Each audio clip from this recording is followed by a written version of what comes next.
എല്ലാവർക്കും നമസ്കാരം. ഇന്ന് IFPHന്റെ മലയാള വെബിനാറിന്റെ 1938 ദിവസമാണ്. ഇന്നത്തെ മലയാളം സെഷനിൽ നമുക്കൊരു ക്ലാസ് എടുക്കുവാനായി എത്തുന്നത് ഡോക്ടർ ഹരികുമാർ ജിയാണ്. അദ്ദേഹത്തിന്റെ ക്ലാസ് കേൾക്കുന്നതിന് വേണ്ടി സൂം പ്ലാറ്റ്ഫോമിലെത്തിയിട്ടുള്ള എല്ലാ ബഹുമാന്യരായ ഡോക്ടേഴ്സിനെയും ഹോമിയോപ്പതി സ്നേഹികളെയും സ്റ്റുഡൻസിനെയും വളരെ സ്നേഹപൂർവ്വം ഇന്നത്തെ സെഷനിലേക്ക് സ്വാഗതം ചെയ്യുന്നു. ഡോക്ടർ ഹരികുമാർ എല്ലാ ദിവസവും നമ്മോടൊപ്പം സൂമിൽ കാണുന്ന ഒരു വ്യക്തി കൂടിയാണ്. അദ്ദേഹം ഹോമിയോപ്പതിയിൽ MD, അലോപ്പതിയിൽ MD, കൂടാതെ ആരോഗ്യ വകുപ്പിൽ നിന്നും അസിസ്റ്റന്റ് ഡയറക്ടറായിട്ട് റിട്ടയർ ചെയ്ത വ്യക്തി കൂടിയാണ്. MBAയും അദ്ദേഹം കൈമുതലാക്കിയിട്ടുണ്ട്. ഇതെല്ലാം എങ്ങനെ സാധിക്കുന്നു എന്നുള്ളതിൽ വളരെ അതിശയം തോന്നുന്നുണ്ട്. അങ്ങനെയൊക്കെ ആയിട്ടുള്ള ഹരികുമാർ ഡോക്ടറാണ് ഇന്ന് നമുക്ക് ക്ലാസ് എടുക്കുവാനായി എത്തുന്നത്. അദ്ദേഹം ഇന്നെടുക്കുന്ന വിഷയം ഹോമിയോപ്പതിയിൽ മയാസത്തിന്റെ പ്രസക്തി എന്നുള്ളതാണ്. മയാസത്തിനെ കുറിച്ചാണ് അദ്ദേഹം ഇന്ന് ക്ലാസ് എടുക്കുന്നത്. ഇന്ന് അദ്ദേഹത്തിന്റെ ക്ലാസ് കേൾക്കുന്നതിന് വേണ്ടി എത്തിയിട്ടുള്ള എല്ലാവരെയും ഒരിക്കൽ കൂടി സ്വാഗതം ചെയ്യുന്നു. അതുപോലെ തന്നെ നമുക്ക് വളരെ ആദരണീയനായ ഡോക്ടർ ഹരികുമാറിനെയും ഇന്നത്തെ സെഷനിലേക്ക് ആദരപൂർവ്വം സ്വാഗതം ചെയ്യുന്നു. ഒരു നിമിഷം ഈശ്വര പ്രാർത്ഥനയോടുകൂടി നമുക്ക് ക്ലാസ് ആരംഭിക്കാം.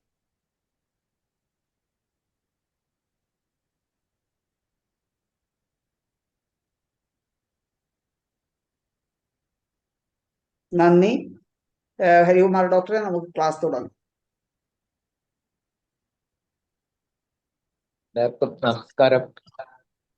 നമസ്കാരം ഡോക്ടറെ. ഞാൻ കേൾക്കാം. കേൾക്കാം, കാണാം. അജിൻ ഡോക്ടർ ഒരു സെക്കൻഡ്. അജിൻ ഡോക്ടറാണ് ഇന്ന് ഷെയർ ചെയ്യുന്നത്. ഡോക്ടർ ഇപ്പം 5 മിനിറ്റ് ഷെയറിങ് തുടങ്ങുവേ. ശരി, ഓക്കെ, താങ്ക് യു ജനീഷ്. ഞാനൊരു ഇൻട്രൊഡക്ഷൻ പറയുമ്പോഴത്തേക്കും വരുമായിരിക്കും. വരും. ഞാൻ വലിയ തിയറി ഒന്നും പറയാൻ ഉദ്ദേശിക്കുന്നില്ല. കാരണം എന്താന്ന് പറഞ്ഞാൽ എല്ലാം നമ്മൾ തിയറി പറഞ്ഞു പോയിട്ട് എല്ലാ ഡോക്ടേഴ്സിനും അറിയാവുന്നതുകൊണ്ട് അതിലേക്ക് കിടക്കുന്നില്ല. ഇവിടെ മയാസത്തിനെ കുറിച്ചൊരു ഡിഫറെന്റ് വ്യൂ ആണ് ഞാൻ അവതരിപ്പിക്കാൻ ആഗ്രഹിക്കുന്നത്. ഇത് നേരത്തെ ഞാൻ കഴിഞ്ഞ ക്ലാസ്സിൽ പറഞ്ഞ പോലെ എപ്പോഴും ഡിബേറ്റബിൾ ആണ്, കൺക്ലൂസീവ് അല്ല. Miasms in both health and disease, അതാണ് ഞാൻ ഉദ്ദേശിക്കുന്നത്. അതുകൊണ്ട് പ്രിലിമിനറി കാര്യങ്ങളിലൊന്നും മയാസം എന്താണ് അങ്ങനെയുള്ള കാര്യങ്ങളിലൊന്നും ഞാൻ കടക്കുന്നില്ല. അതെല്ലാ ഡോക്ടേഴ്സിനും അറിയാമെന്ന് ഞാൻ വിചാരിക്കുന്നു. പ്രധാനമായിട്ടും ഫിഫ്ത്ത് എഡിഷൻ ഓഫ് ഓർഗനോണില് ക്രോണിക് ഡിസീസസ് കുറിച്ച് ഹനുമാൻ ഒരു കമന്റ് പറയുന്നുണ്ട്. ക്രോണിക് ഡിസീസസിൽ their beginning was promising, continuation was less favorable and outcome was hopeless. അങ്ങനെയാണ് ഹനുമാൻ അവസാനം ഒരു ഇതിലെത്തിച്ചേരുന്നത്. അവിടെ നിന്നാണ് ഹനുമാന്റെ തിങ്കിങ് സ്റ്റാർട്ട് ചെയ്യുന്നത് ക്രോണിക് ഡിസീസിനെ കുറിച്ച്. ഇത് ക്രോണിക് മയാസംസിനെ കുറിച്ച് പറയുന്ന ഒരു കമന്റ് ആണ്. അവിടെ നിന്നാണ് അദ്ദേഹം തുടങ്ങുന്നത്. അപ്പോൾ അവിടെ നിന്നാണ് അദ്ദേഹം ചിന്തിക്കാൻ തുടങ്ങിയത്. ആ ചിന്തയാണ് അവസാനം മയാസംസിലോട്ട് എത്തിച്ചേർന്നത്. പിന്നെ ഇതിനു മുമ്പ് ചെറിയ ക്ലൂസ് അദ്ദേഹം പറയുന്നത്. ഉദാഹരണം പറയുകയാണെങ്കിൽ 6th എഡിഷനിൽ പാരഗ്രാഫ് 11 അല്ലെങ്കിൽ അഫോറസൻ 11 ഫുട് നോട്ടിൽ പറയുന്നുണ്ട് ഡൈനാമിക് ഇൻഫ്ലുവൻസ് അല്ലെങ്കിൽ ഡൈനാമിക് കൺസെപ്റ്റിനെ കുറിച്ച് പറയുന്നത് അവിടെയാണ്. Both in existence in health and disease and in medical treatment എന്നും അദ്ദേഹം അഫോറസത്തിന്റെ ഫുട് നോട്ടിൽ പറയുന്നുണ്ട്. അത് കഴിഞ്ഞിട്ട് പാര 20 to 29 വൈറ്റൽ ഫോഴ്സിനെ കുറിച്ച് പറയുന്നു. അവിടെ തന്നെ 6th എഡിഷൻ വരുമ്പോൾ വൈറ്റൽ ഫോഴ്സ് വൈറ്റൽ പ്രിൻസിപ്പിൾ ആകുന്നു, വൈറ്റൽ എനർജി ആകുന്നു, എനർജി ഫോഴ്സ് ആകുന്നു, ലൈഫ് ഫോഴ്സ് ആയിട്ട് മാറുന്നു. അവിടെ ഒരു കംപ്ലീറ്റ് ആയിട്ട് അങ്ങോട്ടും ഇങ്ങോട്ടും ഒരു കൺഫ്യൂഷനിലാണ് കാണുന്നത്. 6th എഡിഷനിൽ വരുമ്പോഴത്തേക്ക് ലാസ്റ്റ് പാർട്ടൊക്കെ നമ്മൾ വായിക്കുമ്പോൾ ഹനുമാൻ കുറച്ചുകൂടെ അത് സ്പിരിച്വലിലോട്ട് പോകുന്നതായിട്ടാണ് കാണുന്നത്. കാരണം എന്താന്ന് പറഞ്ഞു കഴിഞ്ഞാൽ അദ്ദേഹം തന്നെ പറയുന്നുണ്ട്. അതായത് എനിക്ക് തോന്നുന്നത് 148 ഫുട് നോട്ടിലാണെന്ന് തോന്നുന്നു. അദ്ദേഹം പറയുന്നുണ്ട് queen of homoeopathic dynamic therapy, the component of which health, disease and restored the health are to be considered more on spiritual concept rather than materialistic concept. അതായത് restored health to be considered more on spiritual concept rather than materialistic concept. അപ്പോൾ ആ ഒരു ലെവലിലേക്കാണ് അദ്ദേഹം പോകുന്നതായിട്ട് ഞാൻ മനസ്സിലാക്കിയിരിക്കുന്നത്. പിന്നെ അതുപോലെ തന്നെ നമ്മൾ ഫുഡ് നോട്ടിന്റെ 282 നോക്കുമ്പോഴത്തേക്ക് here his treatment of the chronic diseases under SORA, syphilis, psychosis departs absolutely from that advised in former editions. He now advises to commence treatment with a larger dose of their specific remedies early and, if necessary, several times daily, and gradually ascend to higher degree of dynamism. അപ്പോൾ ഇവിടെയും ഒരു ഇത് കാണുന്നത് എന്താന്ന് പറഞ്ഞാൽ നേരത്തെ ഞാൻ പറഞ്ഞ പോലെ സ്പിരിച്വൽ കൺസെപ്റ്റിലോട്ട് പോകുന്നത് പോലെ തന്നെ റെപ്പറ്റീഷൻ ഓഫ് മെഡിസിനും ഹയർ ഇതിലും സ്പെസിഫിസിറ്റിയിലേക്കും അദ്ദേഹം വരുന്നതായിട്ടാണ് കാണുന്നത്. അതുപോലെ തന്നെ നമ്മൾ മനസ്സിലാക്കിയിട്ടുണ്ടാവുമല്ലോ ഈ 148 തന്നെ ഫുഡ് നോട്ടിൽ പറയുന്നുണ്ട് local application especially for quick wards ഒക്കെ പറയുന്നുണ്ട്. അപ്പോൾ അങ്ങനെ ഒരു കൺഫ്യൂസ്ഡ് സ്റ്റേറ്റിലാണ് നമ്മൾ പലപ്പോഴും കണ്ടിട്ടുള്ളത്. ഇനി നമുക്ക് തിരിച്ചു വന്നു കഴിഞ്ഞാൽ ഞാൻ മനസ്സിലാക്കിയെടുത്തോളം ഈ മയാസംസ് എന്ന് പറയുന്നത് പല പല തോട്ടുകളുണ്ട്. ഇപ്പം സോറിക് മയാസമാണെങ്കിൽ സപ്രഷൻ ഓഫ് ഇച്ചി എന്ന് വരുന്നതാണ്. സൈക്കോട്ടിക് മയാസമാണെങ്കിൽ പിന്നെ പ്രോളിഫറേഷൻ ആണ്, പിന്നെ അല്ലെങ്കിൽ സപ്രഷൻ ഓഫ് വെണേറിയാണ്, പിന്നെ സിഫിലിറ്റിക് മയാസമാണ്, സപ്രഷൻ ഓഫ് സിഫിലിസ് ആണ് എന്നൊക്കെ പറയുന്നുണ്ടെങ്കിൽ ഞാൻ മനസ്സിലാക്കിയത്തോളം ഈ ക്രോണിക് മയാസംസ് എന്ന് പറയുന്നത് it is sum total of a chronic syndrome or otherwise നമുക്ക് പറയാൻ സാധിക്കും combination of signs and symptoms associated with morbid processes morbid processes. അതായത് ഒരു ഗ്രൂപ്പ് ഓഫ് സിംറ്റംസ് അല്ലെങ്കിൽ സിൻഡ്രോംസിന്റെ ക്ലാസിഫൈഡ് ആയിട്ടുള്ള അല്ലെങ്കിൽ അറേഞ്ച്ഡ് ആയിട്ടുള്ള ഒരു ഗ്രൂപ്പിനെയാണ് മയാസംസ് നമുക്ക് പറയാൻ പറ്റുന്നുണ്ട്. നമ്മളെ മോഡേൺ വ്യൂസ് ഒക്കെ നമ്മൾ അതിനകത്തോട്ട് ഇൻപ്രഗ്നേറ്റ് ചെയ്യുമ്പോൾ അങ്ങനെ വിചാരിക്കാൻ സാധിക്കും. It is both active both in health and as well as in morbid state or disease state എന്ന് പറയും. പിന്നെ നിങ്ങൾക്കൊക്കെ അറിയാവുന്ന പോലെ തന്നെ മയാസംസിനെ നമ്മൾ ഓർഗനോൺ ഓഫ് മെഡിസിനിലും അതുപോലെ തന്നെ ക്രോണിക് മയാസം അക്യൂട്ട് മയാസം എന്ന് ക്ലാസിഫൈ ചെയ്യുന്നുണ്ട്. അത് തന്നെ ഹാഫ് അക്യൂട്ട് ഉണ്ട്, ക്രോണിക് മയാസംസ് ഉണ്ട്, പിന്നെ എന്താണ് അസസറി മയാസംസ് ഉണ്ട്, ഡ്രഗ് മയാസംസ് ഉണ്ട്, ട്യൂബർക്കുലർ മയാസംസ് ഉണ്ട്. അങ്ങനെ ഓരോരുത്തർ വന്നപ്പോഴും ഓരോന്നും അടി ചെയ്ത് പോകുന്നു. അപ്പോൾ ഇതൊരു ക്ലിയർ കട്ടായിട്ട് നമുക്ക് പറയാൻ പറ്റുന്നില്ല. ഇങ്ങനെ ഓരോരുത്തരും ഓരോന്നും ആഡ് ചെയ്ത് പോകുന്നതാണ് സാധിക്കും. ഇനി എനിക്ക് പറയാനുള്ളത് എന്താന്ന് പറഞ്ഞു കഴിഞ്ഞാല് ഈ ഞാൻ നേരത്തെ സൂചിപ്പിച്ചല്ലോ, അതായത് miasms both is active in disease as well as in health state. അതിന്റെ ഒരു എന്തുകൊണ്ടാണ് അങ്ങനെ പറയാൻ കാര്യം എന്ന് പറഞ്ഞാൽ ഞാൻ പറഞ്ഞല്ലോ it is a combination of symptoms and signs associated with morbid as well as in healthy state എന്ന് ഞാൻ അതിന്റെ ഡെഫിനിഷൻ പറഞ്ഞു മയാസംസിന്റെ. ഇപ്പൊ നമ്മൾ that is applicable in medicine also, not only in health, not only in morbid state or disease state, but also in medicines also. ഇപ്പൊ ഒരു example പറയാണ്, നമുക്ക് സ്പോഞ്ചിയ മെഡിസിൻ എടുത്തു കഴിഞ്ഞാൽ Spongia we will use for both hyper function of the thyroid and hypo function of the thyroid.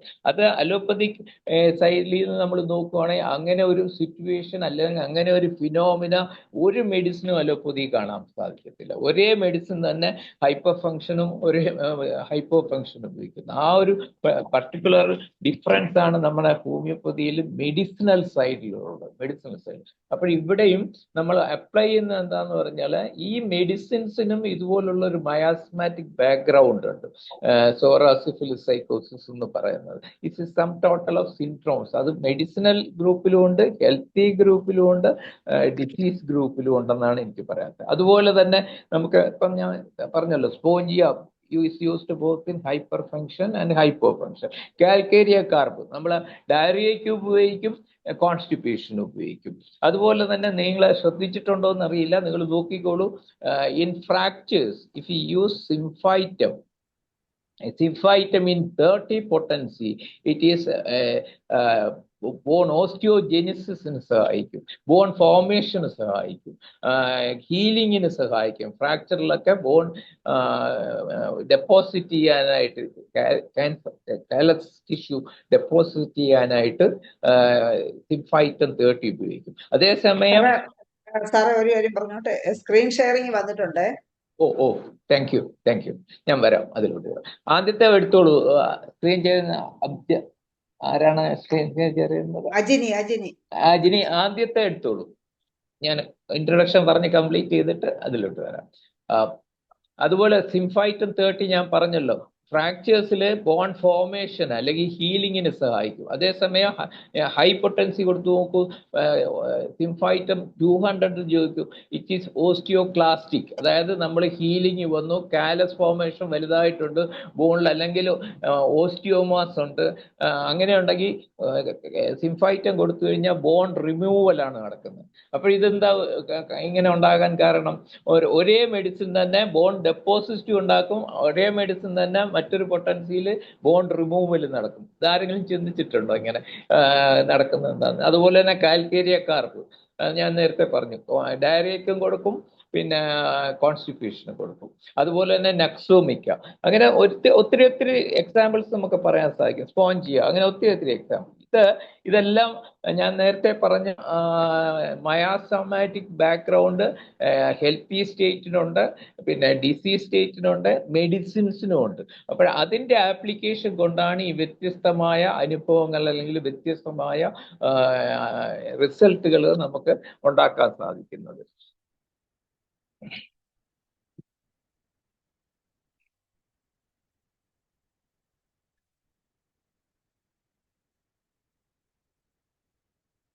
ഡോക്ടറെ രണ്ടാമത്തെ എടുത്തോളൂ. Thank you. എടുത്തോളൂ. ഓക്കെ, ഇത് ഞാൻ തേർഡ്. Okay, thank you.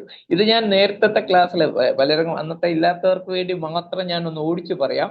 നമ്മളുടെ ഇവിടെ 3 സ്റ്റേറ്റിലാണ് കാര്യങ്ങൾ എക്സിസ്റ്റ് ചെയ്യുന്നത്. ഒന്ന് മെറ്റീരിയലിസം എന്ന് പറയും, മറ്റൊന്ന് ഡൈനാമിസം എന്ന് പറയും, ലൈഫിസം എന്ന് പറയും.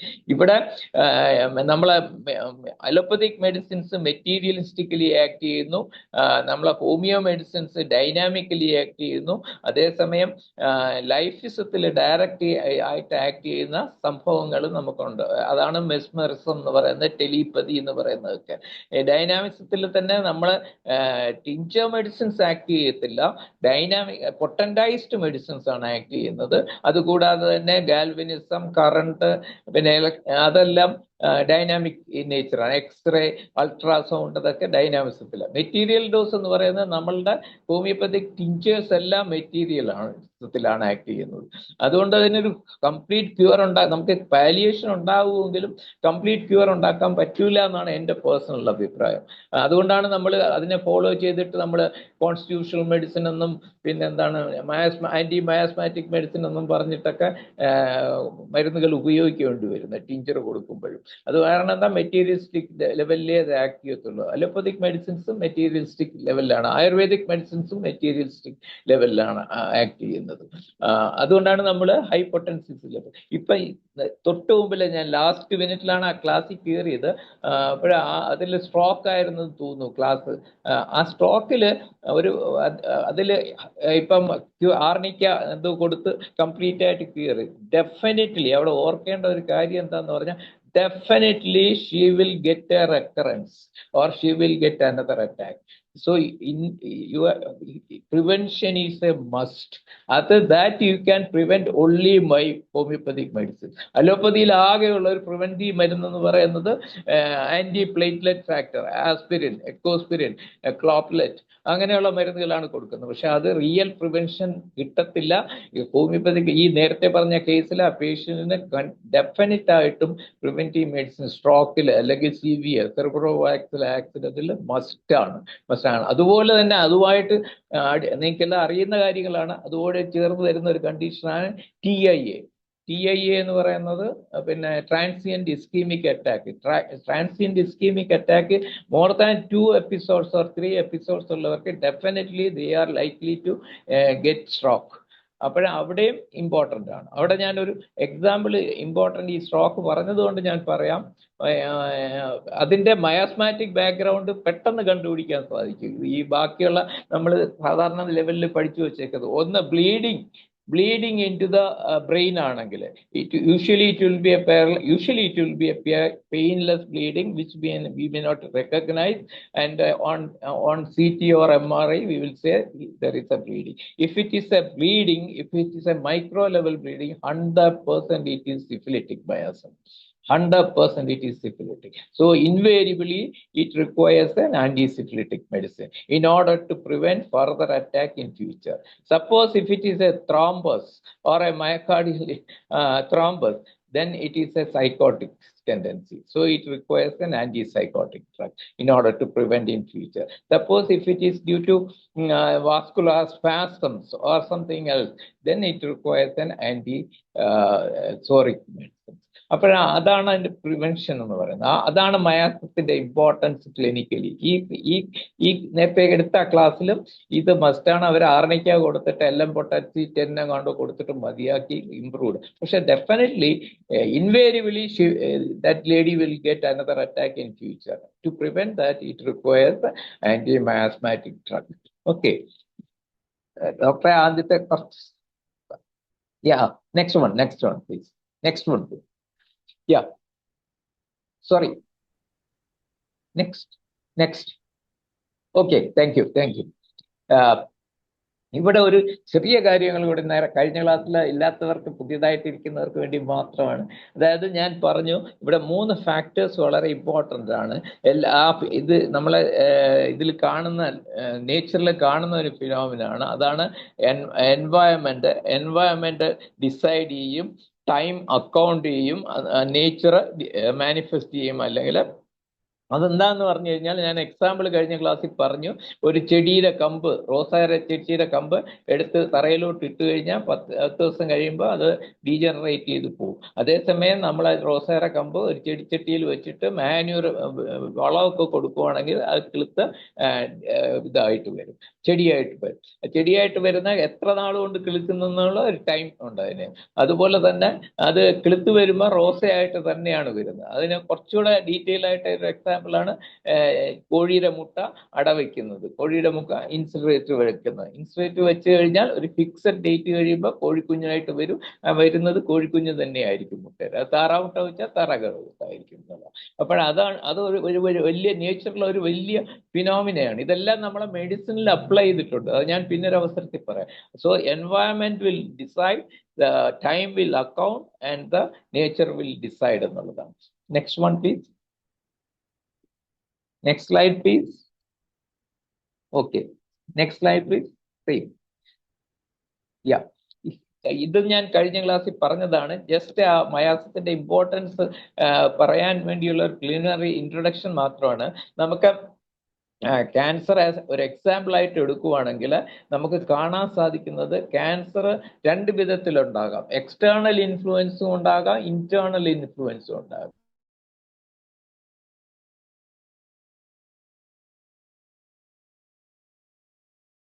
നമ്മൾക്ക് ഞാൻ കഴിഞ്ഞ ക്ലാസ്സിൽ പറഞ്ഞതുപോലെ തന്നെ ഇൽ ഫിറ്റിംഗ് ഡേഞ്ചർ. ആർട്ടിഫിഷ്യൽ പല്ല് വെച്ചിട്ടുണ്ടെങ്കിൽ അത് ഇൽ ഫിറ്റിംഗ് ആണെങ്കിൽ ഒരഞ്ഞൊരഞ്ഞ് അവിടെ ഒരു തിക്കണിങ് വരും. കുറച്ച് ദിവസം കഴിയുമ്പോൾ ഒരു അൾസർ വരും. ഒരു 10-15 വർഷം കഴിയുമ്പോഴത്തേക്ക് അത് ക്യാൻസർ ആയിട്ട് മാറും. അത് അങ്ങനെ തന്നെ ക്യാൻസർ പിന്നെ ചീക്കിനോ അല്ലെങ്കിൽ ടങ്ങിനോ വരാൻ സാധിക്കും. വേറൊരു സിറ്റുവേഷനിൽ നമുക്കൊരു വലിയ സിവിയർ മെന്റൽ ട്രോമ ഉണ്ടാകുന്നു. ഞാൻ കഴിഞ്ഞ ക്ലാസ്സിൽ ഒരു എക്സാമ്പിൾ പറഞ്ഞു. സിവിയർ മെന്റൽ ട്രോമ ഉണ്ടാവുകയാണെങ്കിൽ ആ ട്രോമ ഉണ്ടായി 1 മാസം അല്ലെങ്കിൽ 1 മാസം അല്ലെങ്കിൽ 2 മാസം കഴിഞ്ഞിട്ട് പെട്ടെന്നായിട്ട് വായിലൊരു ക്യാൻസർ വരുന്നു, അല്ലെങ്കിൽ തൊണ്ടയിൽ ക്യാൻസർ വരുന്നു. എക്സാമ്പിളാണ് നമ്മളെ മുൻ മുഖ്യമന്ത്രി.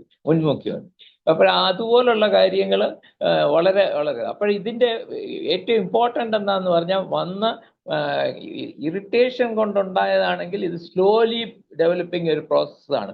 ഒരു അൾസർ ഉണ്ടായി, ആ അൾസർ 20 വർഷം കഴിഞ്ഞിട്ട് ക്യാൻസർ ആകുമ്പോൾ it is a slowly developing, starting from psora, സൈക്കോസിസ് ടു സിഫിലിസ്. 3 മയാസംസ് വരുമ്പോൾ ക്യാൻസർ മാനിഫെസ്റ്റ്. മറ്റതാണെങ്കിൽ ഡയറക്റ്റ് ആയിട്ട് മെന്റൽ ട്രോമയം ഉണ്ടാകുമ്പോൾ all the 3 miasms will work together and it will manifest as a ulcer in the throat or ulcer in the tongue. അപ്പോൾ short ടൈമേ ഉള്ളൂ. അപ്പോൾ ആ മെഡിസിൻസും ഇതിൽ രണ്ടിലും ഉപയോഗിക്കുന്നത് ഞാൻ മനസ്സിലാക്കിയിരിക്കുന്നത്, ആദ്യത്തിലാണെങ്കിൽ നമുക്ക് ലോ പൊട്ടൻസിയിൽ സ്റ്റാർട്ട് ചെയ്യാം, പിന്നെ മീഡിയം പൊട്ടൻസീസ് ഉപയോഗിക്കാം. പക്ഷേ രണ്ടാമത്തെ ടൈപ്പിൽ ഹൈ പൊട്ടൻസീസ് റിപ്പീറ്റഡ് ഡോസ്, അത് ഹനുമാൻ പറയുന്നുണ്ട് അവസാനത്തെ കേസിൽ. ഇതുകൊണ്ടല്ലേ ഞാൻ വായിച്ചതാണ്. He now advises to commence treatment with large dose of their specific remedies early and if necessary several times a day, and gradually switch over to higher degree of dynamization. അതാണ്. അപ്പോൾ ഇവിടെയെല്ലാം നമ്മൾ ഉപയോഗിക്കുന്ന മരുന്നുകൾ അതായത് ഓൾ ഓഫ് എ സഡൻ വരുന്നതിന് high potencies തന്നെ വേണം, റിപ്പറ്റീഷൻ ഡോസും വേണം. പക്ഷെ ഇവിടെ ഒരു ഡിഫറൻസ് ഉള്ളത് നിങ്ങൾ മനസ്സിലാക്കേണ്ടത്, നമ്മളെ മെഡിസിൻ ഡൈനമൈറ്റ് ലെവലിലേ വർക്ക് ചെയ്യുള്ളൂ. ഞാൻ നേരത്തെ കാണിച്ച സ്ലൈഡിൽ പറഞ്ഞ ലൈഫിസൺ ലെവലിൽ എത്തത്തില്ല. But if you give the dynamic medicine continuously in high doses, after a period it will reach the lifeism level. അങ്ങനെ ലെവൽ പലപ്പോഴും നമുക്ക് എത്താൻ സാധിക്കുന്നില്ല. അതുകൊണ്ടാണ് നമുക്ക് മിക്കവാറും ക്യാൻസർ പേഷ്യൻസിനെ മിസ് ചെയ്യുന്നത്. If you have a chance to reach there, then you will get a complete cure. അതിപ്പോൾ എത്ര സമയം എടുക്കും, എത്ര ഡോസ് വേണം, എത്ര ഹൈ പൊട്ടൻസ് വേണം എന്നൊക്കെ പ്രാക്ടിക്കലായിട്ട് നമുക്ക് ചിന്തിക്കാനേ പറ്റുള്ളൂ. ഒരു കൺക്ലൂസീവായിട്ട് നമുക്ക് പറയാൻ പറ്റത്തില്ല. Okay, next one please. ഇതാണ് ഞാൻ നേരത്തെ പറഞ്ഞത്. ലൈഫ് എനർജിയിൽ ഡയറക്റ്റ് ആയിട്ട് പിന്നെ എഫക്റ്റ് ചെയ്യുന്നതാണ് ഞാൻ പറഞ്ഞ mesmerism.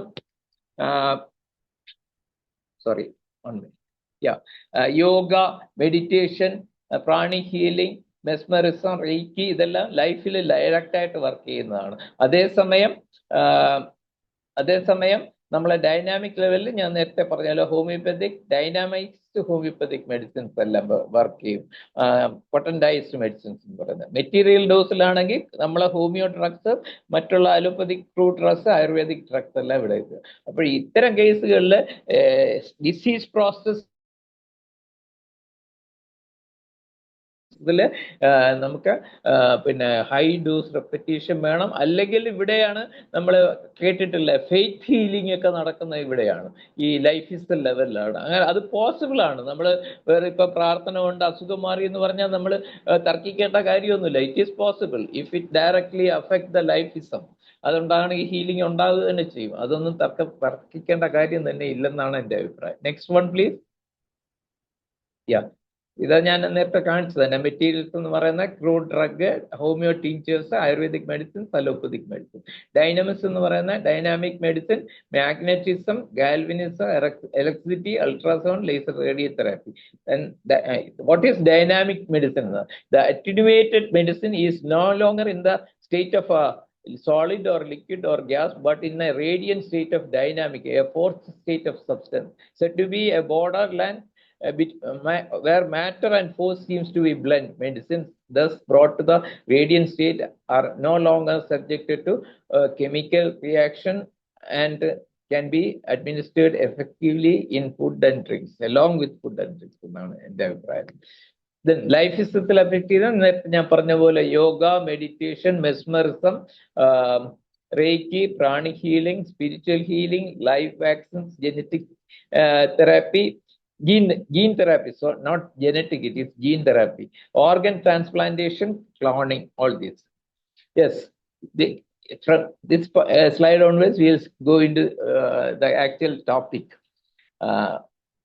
According to me, the miasm or the force that remains always in a vibrant state. Vibrant means it is just like a clock's pendulum, it vibrates. And there is a limitation on both sides.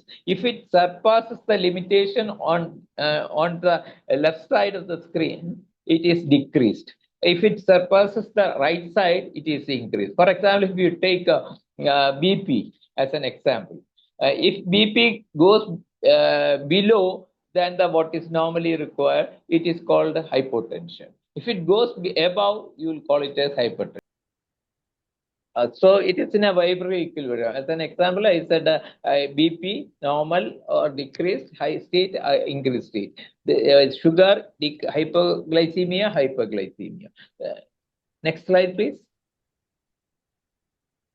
Yeah. If there is a more than, actually, I believe that there is only 3 myosin, no tubercular, nothing. Everybody according to their will.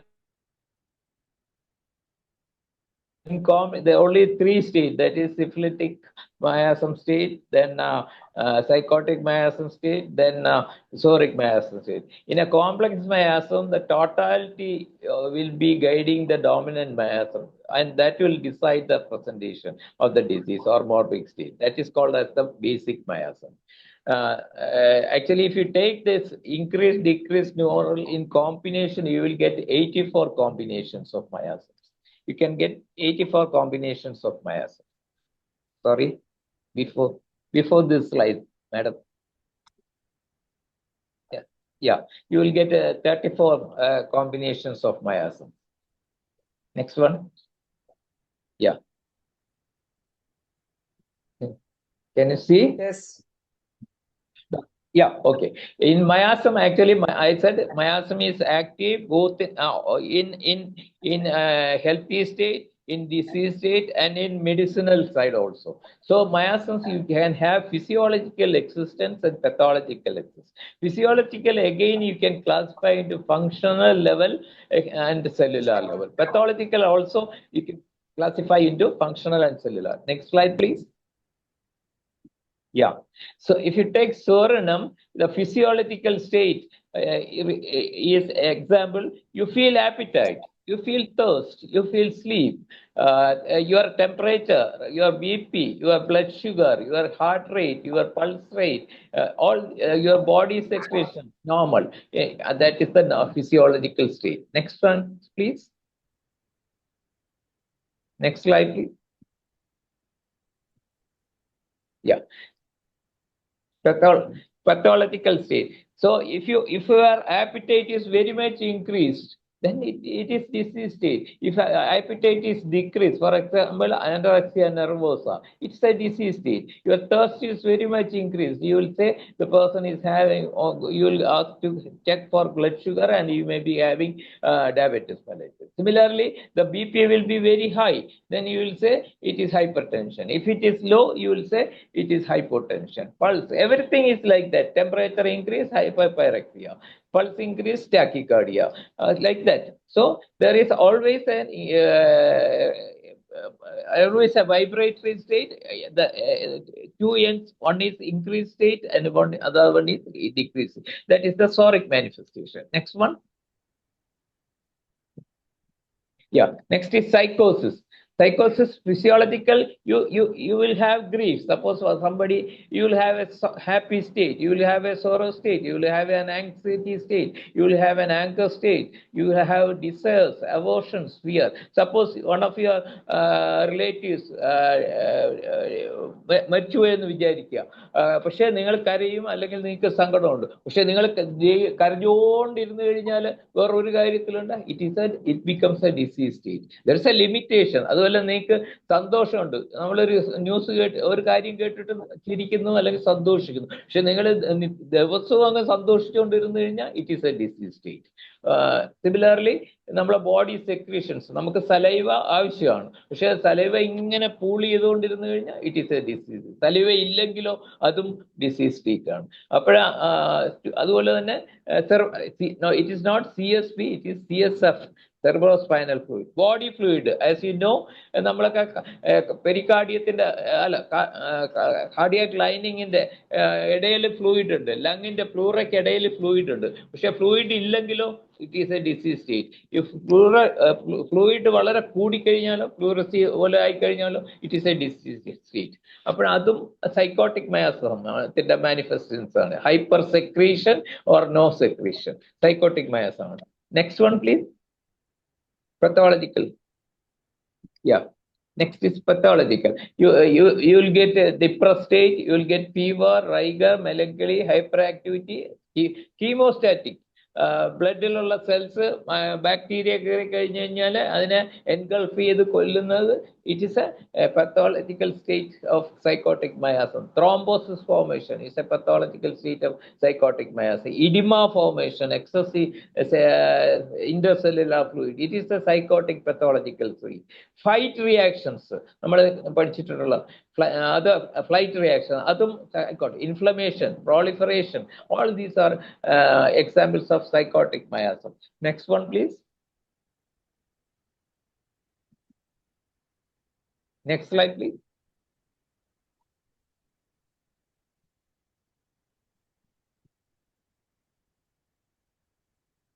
Yeah.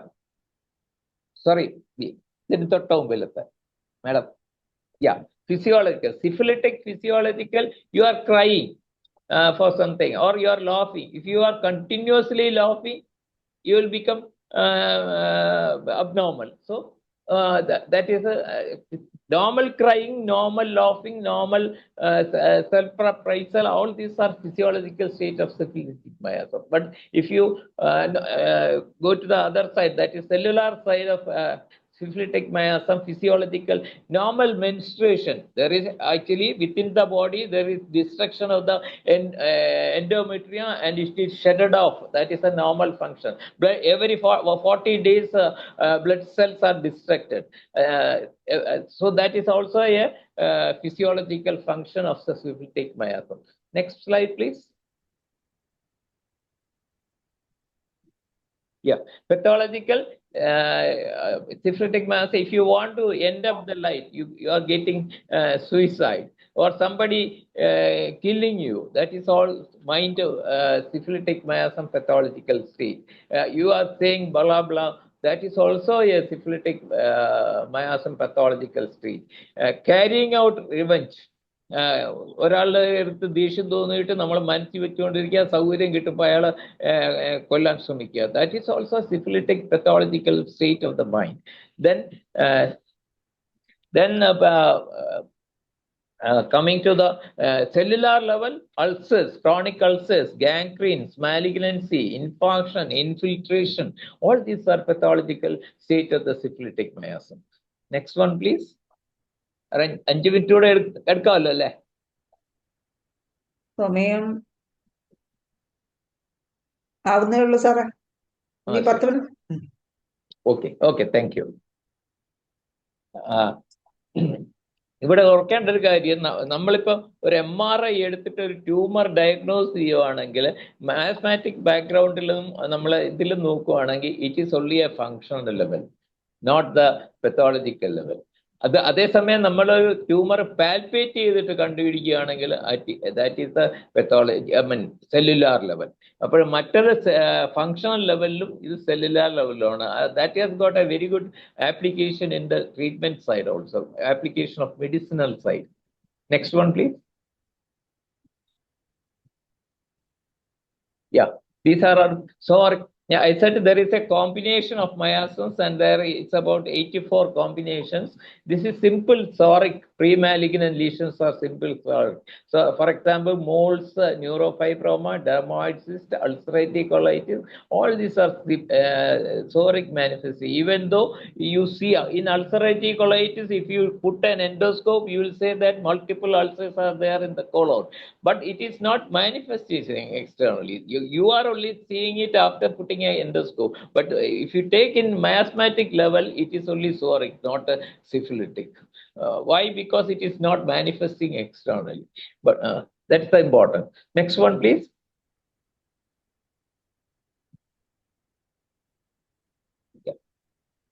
Yeah. Next is a combination of SORA and psychosis.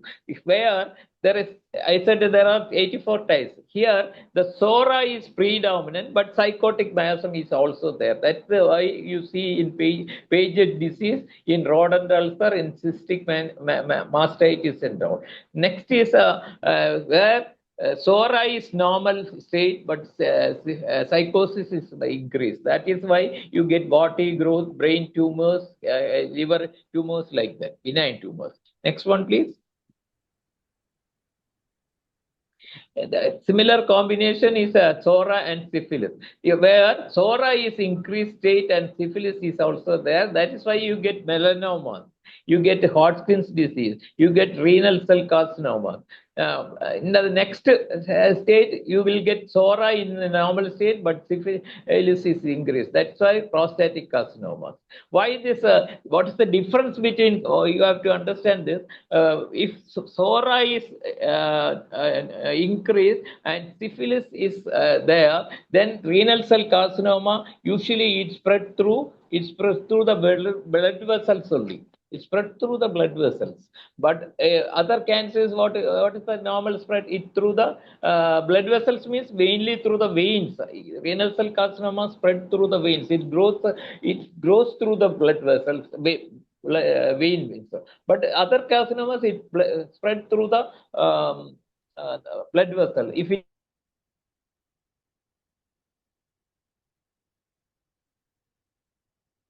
blood, but it is not through the blood vessels. It's even though it is through the blood vessel, it gets spread to the distant part, like skull or other bones or liver or lungs, like that. No, but if the psoriatic miasm is prominent, it will not spread like that. It only extends through the blood vessel, not to the distant side. That's the difference between SORA predominant along with the syphilis and SORA with the predominant syphilitic miasm. That's the difference between these two. Next one, please. If all the three miasms are there, it is like leukemia, or we will call, if it is added with the drug miasms, we'll call it is no scope at all, like that. It's not curable because it is irreversible state. Then this combination you can make out in spread also. For example, if you take breast cancer, it will infiltrate into the nearby tissue. That is where the psoriatic miasm is very much predominant, and it will spread to the adjacent, like migration or erosion or infiltration, like that. So lymphatic, usually it's spread, as you know, lymphatic way, blood cavity, migration through blood cells, surgical manipulation. These are the ways by which it's spread. If it is a local spread, it is infiltration, where the miasm predominant will be the SORA. Next one. So if SORA is predominant, it will be a local spread. If psychosis is predominant, it will spread to the local opposite. That is, example, one right-sided breast tumor spread to the left side, or through the lymphatic spread. Mainly in that cases, it spread through the lymphatic. Another spread, if psychosis is predominant, for example, the gastric tumor or the gastric carcinoma, the cells, cancer cells will be separating from the gastric body. It will be dropping into the pelvic cavity, developing into the Krukenberg's type of tumor. So that is an example of where SORA and psychosis, and where the psychosis is predominant. Next one, please. Then here you can see syphilitic and SORA combination, where the SORA is predominant. Then, as I said earlier, it will spread through the renal vein, just like a creeping nature of spread through the vein only. If in this combination of SORA and syphilis, if SORA is predominant, but if syphilis is predominant, it will spread to distant organs. For example, bone, blood, liver, like that, pancreas or peritoneum, like that it will spread. Then all the three combination, anywhere it gets spread, no doubt. Next one. Yeah, thank you. These are the just idea of a combination of miasms helping for prescription and helping for selection of this. You can see in medicines also. That's why I said earlier, if you take Symphytum, you will get both states. That is, you will get 30 potency, you will get deposit in case of fracture, and higher potency is 200 removal of bone in from the callus. Similarly, constipation and diarrhea alternate in some medicines. High potency constipation and low potency diarrhea, like that. No, so it has got a therapeutical or having a value application in the daily day-to-day practice. That's what I want to emphasize in this class. Okay. Any doubt? We can. Thank you. Doctor കഴിഞ്ഞോ? ഇനി നമ്മള് വേറെ ഉണ്ടോ? ഇതല്ല, കഴിഞ്ഞു. Thank you very much. നല്ലൊരു class ആയിരുന്നു ഇന്നത്തെ. മയാസത്തിനെ കുറിച്ച് ഒത്തിരി പക്ഷെ സ്പീഡായിരുന്നോ എന്നൊരു സംശയമുണ്ട്. ഞാൻ വിചാരിച്ച് കുറച്ചുകൂടെ കൂടുതൽ കാണുമായിരിക്കും, ഒരു 20-25 വരെയൊക്കെ സമയം വരെ എത്തുമായിരിക്കും. അപ്പൊ അതുകൊണ്ടാണ് എനിക്കൊരു ഡൗട്ട് ഉണ്ടായിരുന്നത്. ഇപ്പൊ പെട്ടെന്ന് തീർന്നു. എന്തായാലും നല്ല ക്ലാസ് ആയിരുന്നു. ഇനി അഥവാ എന്തെങ്കിലും എഴുതിയെടുക്കാനൊക്കെ ഉള്ളവര് വീണ്ടും കണ്ടിട്ട് ചെയ്യും. പിന്നെ നേരത്തെ കഴിഞ്ഞ ക്ലാസ്സിലെങ്ങാനും ക്യാൻസറിനെ കുറിച്ചൊരു ക്ലാസ് ഉണ്ടായിരുന്നു. അത് ഒന്നുകൂടെ പറയണേന്നൊരു റിക്വസ്റ്റ് ഉണ്ടായിരുന്നു നേരത്തെ. പിന്നെ എന്തായാലും ഇന്നത്തെ ക്ലാസ് വളരെ നല്ലതായിരുന്നു. നമ്മുടെ Balendran doctor, Salim Kumar doctor, Jayachandran doctor, ഒത്തിരി പേര് ഉണ്ട്. ക്ലാസ്സിനെ കുറിച്ച് എന്തെങ്കിലും അഭിപ്രായങ്ങളോ എന്തെങ്കിലും സംശയങ്ങളോ ഒക്കെ ഉണ്ടെങ്കിൽ സാറിനോട് ചോദിക്കാം. ബാലേന്ദ്രൻ ഡോക്ടർ എന്നോട് ക്ഷണിക്കുകയാണ്. ബാലേന്ദ്രൻ ഡോക്ടർ അൺമ്യൂട്ട് ചെയ്യാനുള്ള ഓപ്ഷൻ ഇടാ. ഹരിഹരൻ സാറ് എന്തായാലും ബാലേന്ദ്രൻ ഡോക്ടർ കഴിഞ്ഞിട്ട് അത് വിളിച്ചിട്ട് വരാം. ബാലേന്ദ്രൻ ഡോക്ടർ ഒന്ന് അൺമ്യൂട്ട് ചെയ്യാമോ?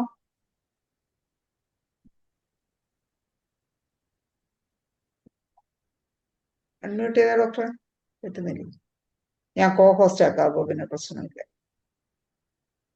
കോ ഹോസ്റ്റ് ആക്കിയിട്ടുണ്ട്, ഡോക്ടർക്ക് അൺമ്യൂട്ട് ചെയ്യാം.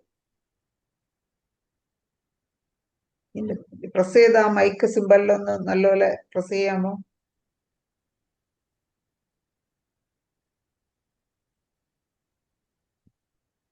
പ്രസ് ചെയ്യാൻ അൺമ്യൂട്ട് ചെയ്യാൻ പറ്റേണ്ടതാണല്ലോ.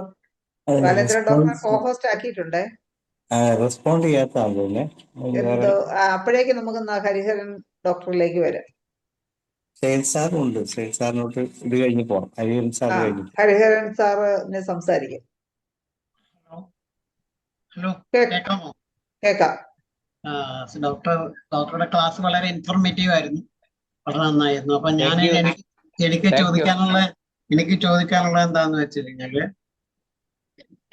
ഡോക്ടർ പറഞ്ഞു ടോട്ടാലിറ്റി എടുത്തു കഴിഞ്ഞാൽ നമുക്ക് ഡൊമിനന്റ് മയാസത്തിലേക്ക് എത്തിച്ചേരാൻ പറ്റും. അത് ഈ മയാസവും ഏജ് വൈസ് ആയിട്ടുള്ള റിലേഷൻസ് എങ്ങനെയായിരിക്കും എനിക്കറിയാം. ഏജ് വൈസ് പ്രോഗ്രസീവ് ആയിട്ടുള്ള ഏജില് ഇപ്പൊ 18-20 വയസ്സിലുള്ള ഒരാൾ, അത് കഴിഞ്ഞിട്ട് 30 വയസ്സില് ഇല്ലെങ്കിൽ 50 വയസ്സില് ഈ രീതിയിൽ വരുവാണെങ്കിൽ ഈ മയാസത്തിന്റെ ഡെവലപ്മെന്റ്സ് എങ്ങനെയായിരിക്കും? തീർച്ചയായിട്ടും അങ്ങനെ വരാം. കാരണം ഞാൻ ഡീറ്റെയിൽ ആയിട്ട് പോയില്ല. കാരണം ഞാൻ പറഞ്ഞല്ലോ, മയാസത്തിന് പിന്നെ ഹെൽത്തി സ്റ്റേറ്റിലെ റോളുണ്ട്, ഡിസീസ് സ്റ്റേറ്റിലെ റോള്, പിന്നെ ഈവൻ മെഡിസിനിൽ ഉള്ള മയാസത്തിന്റെ റോൾ. അപ്പോഴത് ആ ഹെൽത്തി സ്റ്റേറ്റിൽ ഓരോ ഏജ് അനുസരിച്ചിട്ട് ഡിഫറൻസ് ഉണ്ട് കേട്ടോ. ഞാനത് വേറൊരു ക്ലാസ്സിൽ പിന്നെ വേണമെങ്കിൽ ഡീറ്റെയിൽ ആയിട്ട് പറയാം. അങ്ങനെ ഉണ്ടെന്ന് എനിക്ക് മനസ്സിലായിട്ടുണ്ട്. ഡോക്ടറിന് മനസ്സിലായെങ്കിൽ ഡോക്ടർ അത് ഒരു ദിവസം ഒരു ക്ലാസ് എടുത്താൽ മതി. അത് എനിക്ക് മനസ്സിലായിട്ടുണ്ട്, നന്നായിട്ടുണ്ട് മനസ്സിലായിട്ടുണ്ട്. എനിക്ക് നന്നായിട്ട് മനസ്സിലായിട്ടുണ്ട്. ഞാൻ അതിനെപ്പറ്റി ഒരു ഇവാലുവേഷൻ. അതെ, നമുക്കൊരു ദിവസം അത് വേറൊരു ക്ലാസ്സിൽ ഡിസ്കസ് ചെയ്യാം. അല്ലെങ്കിൽ ഡോക്ടർ എടുക്കുവാണെങ്കിൽ ഞാൻ അതിൽ ഇല്ല, ഞാൻ എടുക്കുന്നില്ല. ഞാൻ എടുക്കാനും മാത്രമൊന്നും ഉള്ള അറിവ് എനിക്കില്ല. ഞാൻ ഡോക്ടറെ പക്ഷേ ഡോക്ടറെ ഞാനത് ചോദിച്ചെന്നുള്ളേ ഉള്ളൂ. ഒരു ക്ലാസ് ഡോക്ടർ എടുക്കും. അല്ല, അങ്ങനെ ഉണ്ട്. ഡോക്ടർ പറഞ്ഞാൽ ശരിയാണ്, അങ്ങനെ ഉണ്ട്, തീർച്ചയായിട്ടും ഉണ്ട്. അതുകൊണ്ടാണ് ഈ നമുക്ക് അത് ബർത്തല്ല, ഈവൻ ബിഫോർ ബർത്തേ നമുക്ക് ചെയ്യാൻ സാധിക്കും. ആ മയോസൈറ്റിക് കൺസെപ്റ്റില് പ്രഗ്നൻസിയില്, അതുപോലെ തന്നെ ഇൻഫെർട്ടിലിറ്റിയില്, അതൊക്കെ അത് ഭയങ്കര റോളുണ്ട്. അതുകൊണ്ടാണ് ഞാൻ കഴിഞ്ഞ ക്ലാസ്സിൽ ഡോക്ടർ ഉണ്ടായിരുന്നോ എന്ന് എനിക്കറിയില്ല, തുടക്കത്തിൽ ഞാൻ പറഞ്ഞു മംഗോളിസം ഈസ് ട്രീറ്റബിൾ. ഞാൻ കേട്ടിരുന്നു. Why? Yeah, thank you.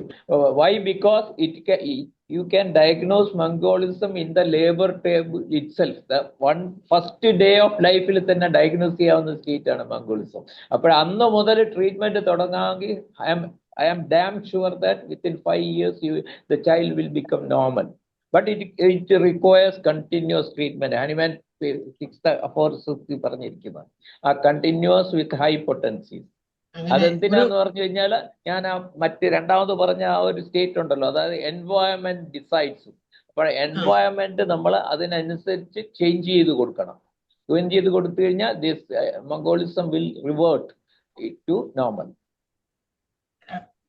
Okay, അപ്പൊ അതൊരു കുറച്ച് കൂടുതൽ വിവരണം ആവശ്യമുള്ള ഒരു വിഷയമായതുകൊണ്ട് നമുക്ക് ഇനിയൊരു ക്ലാസ്സിൽ വെക്കാം. ഇപ്പൊ 3-4 പേര് ഹാൻഡ് റൈസ് ചെയ്തിട്ടുണ്ട്. ഹരിഹരൻ സാറിന് ഇനി എന്തെങ്കിലും ചോദിക്കാനുണ്ടോ?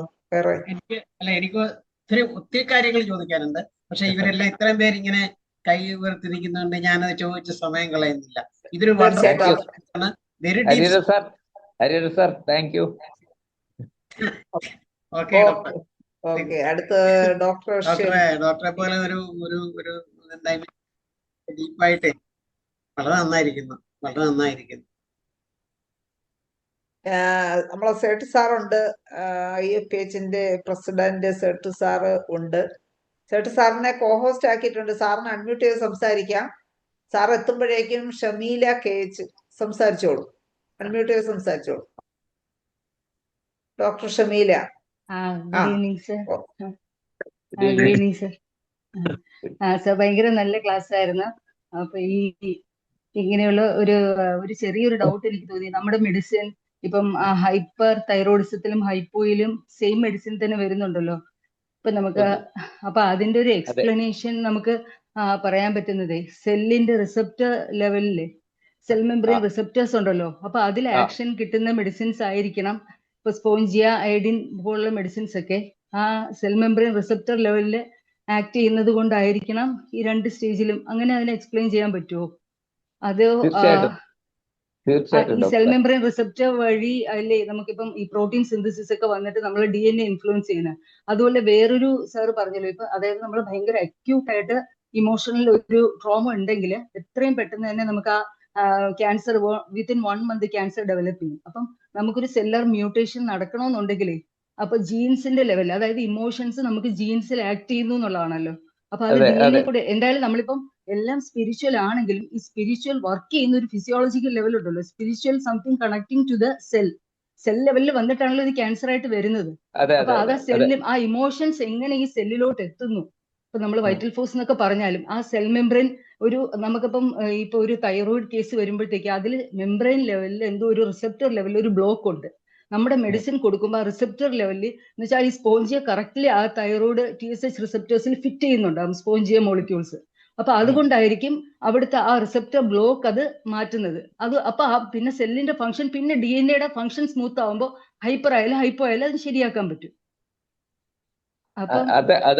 അത് കുറച്ചുകൂടെ ഇലാബറേറ്റ് ആണ് ഡോക്ടറെ. ഇപ്പൊ നമ്മള് ഒരു മെഡിസിൻ തന്നെ ഒരു കേസ് എടുത്ത് ഒരു മെഡിസിൻ വന്നു, നമ്മൾ ഒരു പൊട്ടൻസിയിൽ കൊടുത്തു, ഫോർ എക്സാമ്പിൾ 30 കൊടുത്തു, യാതൊരു റിസൾട്ടും ഇല്ല. അപ്പോൾ നമ്മൾ മാറ്റി മെഡിസിൻ മാറ്റുന്നു, അല്ലെങ്കിൽ വേറെ കൊടുക്കുന്നു, അല്ലെങ്കിൽ അടുത്ത പൊട്ടൻസി 200 കൊടുക്കുന്നു, അപ്പോഴും മാറ്റമില്ല. അപ്പോൾ നമ്മളെ കൂടെയുള്ള ഡോക്ടേഴ്സിൻ്റെ അടുത്ത് പറയുന്നുണ്ട്, ഡോക്ടറെ എനിക്ക് ഇങ്ങനെ ഒരു കേസ് ഉണ്ട്, ഞാൻ ഇതെല്ലാം കൊടുത്തു. അപ്പോൾ ആ ഡോക്ടർ പറയാം, ടിപ്പിക്കലി പറയാം, ഡോക്ടറെ അത് നിങ്ങൾ ഏത് കൊടുത്തു? 13,200. ഡോക്ടറെ 1M 10M ഒന്നും കൊടുക്കണ്ട, ഡോക്ടർ ഡയറക്റ്റ് ആയിട്ട് 50M കൊടുക്കും. കാരണം ആ 50M എന്ന് പറയുന്ന സ്ട്രെങ്ത്തിലുള്ള മെഡിസിന് മാത്രമേ ആ സെല്ല് ആ മോർബിഡ് സ്റ്റേറ്റിൽ സെൻസിറ്റീവ് ആവുന്നുള്ളൂ. അതാണ് എന്റെ ആ എക്സ്പ്ലനേഷൻ. ആ ആ മനസ്സിലായില്ലേ?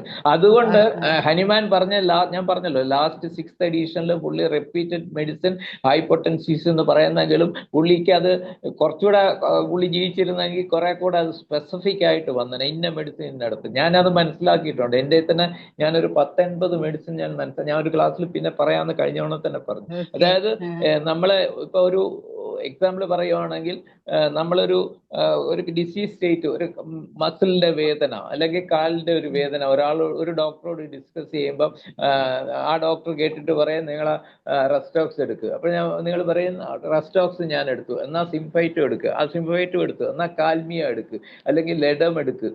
ഒരു ഡോക്ടറും പറയുന്നില്ല നിങ്ങൾ എക്കിനേഷ്യ എടുക്കുക അല്ലെങ്കിൽ സിന എടുക്കെന്ന് പറയുന്നില്ല. കാരണം എന്താണ്?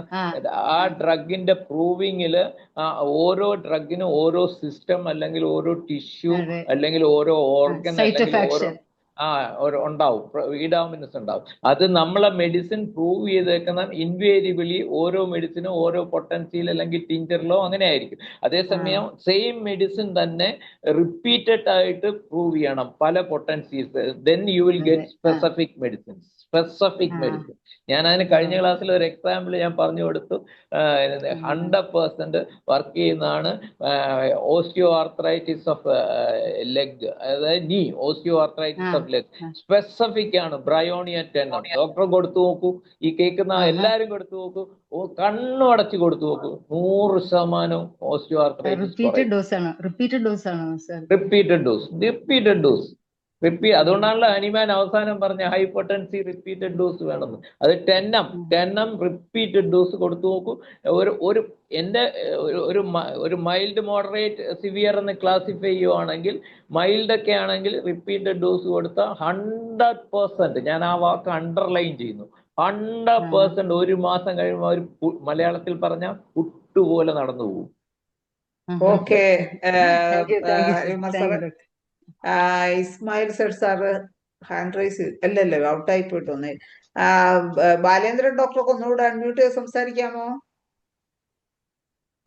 കോഹോസ്റ്റ് ആണ് സാറ്, അൺമ്യൂട്ട് ചെയ്യാൻ പറ്റുന്നില്ലേ? സാറിനത്തൊക്കെ പറയണമെന്നുണ്ട്. ശരിയായല്ലോ. ഞാനിന്ന് നമ്മളെ ഡോക്ടർ ഗുഡ് ഈവനിങ് ഡോക്ടറെ. ഗുഡ് ഈവനിങ് ഡോക്ടറെ. Good evening. ഒത്തിരി നാളിന് ശേഷം കാണുകയാണ്. ഇത്രയും കാലത്തിന് ശേഷം കാണണം, അതാണ് ഇന്നത്തെ. ഡോക്ടർ, അതിൽ ഒരു കാര്യമുള്ളത്, എനിക്ക് ഈ മയാസം അങ്ങനെയുള്ളതിലൊന്നും വലിയ വിശ്വാസമില്ല. ഞാൻ ആ മയാസ്മാറ്റിക് ആയിട്ടുള്ള ട്രീറ്റ്മെന്റ് കൊടുക്കാറില്ല. പക്ഷെ നമ്മൾ കൊടുക്കുന്ന ഒരു പതോളജിക്കലായിട്ട് കൊടുക്കുന്ന എല്ലാ മരുന്നും യോജിക്കുന്നുണ്ട്. ഡോക്ടർക്ക് തന്നെ അറിയാമല്ലേ പഴയ സൂചി വിഴുങ്ങിയ കേസൊക്കെ? അതെ, അറിയാമല്ലേ? അതിലൊക്കെ നമ്മൾ ഇതൊക്കെ നോക്കിയിട്ട് വല്ല കാര്യമുണ്ടോ? അല്ല, അത് മയാസ് എന്ന് പറയുന്നത് നമ്മള് അങ്ങനെയല്ല പറഞ്ഞത്. ഞാൻ അതാണ് ആ ഡെഫിനിഷൻ ആദ്യമേ പറഞ്ഞല്ലോ. It's A group of syndromes ആണ്. ഇപ്പൊ നമ്മൾ ജോണ്ടിസ് ഒരു എക്സാമ്പിൾ എടുക്കുവാണെങ്കിൽ, ജോണ്ടിസ് എന്ന് പറയുന്നത്, jaundice it characterises different diseases. Cancer കൊണ്ടുവരാം, ഗാൽബ്ലാഡർ സ്റ്റോൺസ് കൊണ്ടുവരാം. അപ്പോൾ അതുപോലെ മയാസസ് ഒരു ഗ്രൂപ്പ് ടുഗദർ ചെയ്തിരിക്കുന്നത്. ആ ഗ്രൂപ്പിന് പ്രൂവിങ്സിൽ അതേ ഗ്രൂപ്പ് വരുന്നു. അതാണ്, അങ്ങനെയുള്ളൂ. അല്ലാതെ അങ്ങനെ ഒരു എക്സിസ്റ്റൻസ് ഒന്നും ഇല്ല. മയാസ് എന്ന് പറഞ്ഞ ഒരു സാധനം. അതുകൊണ്ടാണല്ലോ പണ്ട് ആദ്യം പറഞ്ഞിരുന്നത് എന്താണ്, suppression of gonorrhoea, medorrhinum, suppression of syphilinum, അങ്ങനെയൊന്നുമല്ല. അതെല്ലാം മാറ്റി പറഞ്ഞല്ലോ, പിന്നെയും മാറ്റി പറഞ്ഞല്ലോ. ഓക്കെ, ഹരികുമാർ ഡോക്ടറെ, അപ്ഡേഷൻ വേണ്ടേ ഡോക്ടറെ? കുറച്ച് അപ്ഡേഷൻ വേണ്ടേ? എന്താ സാർ? കുറെ അപ്ഡേഷൻ വേണ്ട. ഇത് നമ്മൾ ഹനുമാൻ കണ്ടുപിടിച്ച അതേ ഇത് തന്നെയാണ്. അതാണ് ഞാൻ പറയുന്നത്. അതാണ് ഞാൻ അവതരിപ്പിക്കുമ്പോഴേ പറയുന്നത്. It is debatable. നമ്മൾ എവിടെ തുടങ്ങിയോ അവിടെ നിൽക്കുന്നു. ഇപ്പൊ ഞാനിങ്ങനെ പറയുന്ന കുറെ വേണമെങ്കിൽ ഓർത്തഡോക്സ് ചിന്തയുള്ള ഡോക്ടർമാർക്ക് എന്നെ ഭയങ്കരമായിട്ട് എതിർക്കാം. അതല്ല, അത് മയാസം ഇങ്ങനെയാണ്, ഇങ്ങനെ തന്നെയാണെന്ന് പറയാം. അതല്ല നമ്മൾ എവിടെ തുടങ്ങിയോ അവിടെ നിൽക്കുന്നേ ഉള്ളൂ. നമ്മൾ മാറ്റി ചിന്തിക്കണം. അപ്പോൾ ഞാനിതെല്ലാം ഒരു ചിന്തയ്ക്കുള്ള ഒരു സ്റ്റിമുലേഷൻ തരുന്നെന്നുള്ളതേ ഉള്ളൂ. ഞാൻ തന്നെ ഈ ജനറ്റിക് അബ്നോർമാലിറ്റി ഉള്ളതിന് മിക്കവാറും മക്സോൾ എടുക്കാറുണ്ട്. സെലക്ട് ചെയ്തപ്പോ അതിലൊരു സിഫിലിറ്റിക് ആണല്ലോ വന്നത്. ഇങ്ങനെ നമുക്ക് ഓരോന്നും പറയാന്നല്ലേ ഉള്ളത്. അപ്പൊ ഇതൊന്നും മെഡിസിൻ സിഫിലിറ്റിക് അല്ലേ വന്നത്. ഓക്കെ,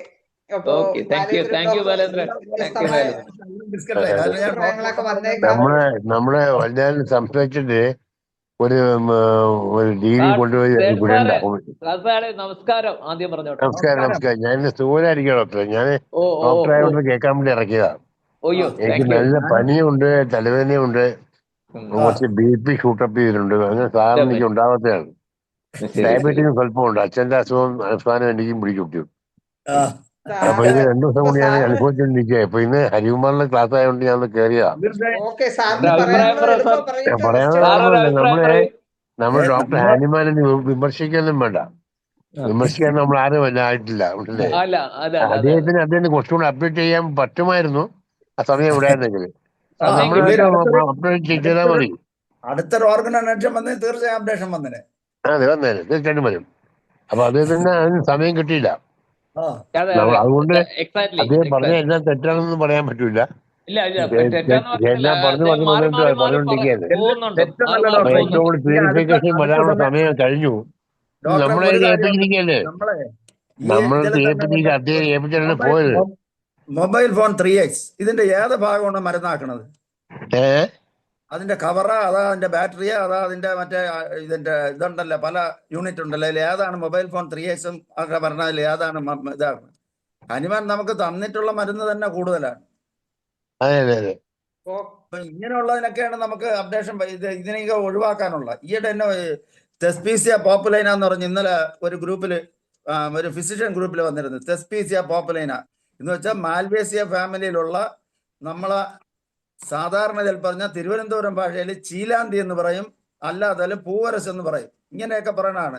അതിന്റെ ഒരു ചെറിയ ടാനിൻ ഉണ്ട്. അത് നമുക്ക് മെഡിസിൻ ആയിട്ട് ഉപയോഗിക്കാം. പക്ഷെ ഉപയോഗിക്കാതെ തന്നെ നമുക്ക് മരുന്നുകളിൽ പലതും അസുഖം മാറുന്നുണ്ട്. പിന്നെയും പുതിയത് ഇങ്ങനെ ഇൻട്രൊഡ്യൂസ് ചെയ്തുകൊണ്ടിരുന്നാൽ ബാലേന്ദ്രൻ ഡോക്ടർക്ക് ഒട്ടും ഫെയിലിയർ ഇല്ലാത്തതുകൊണ്ട് ബാലേന്ദ്രൻ ഡോക്ടർ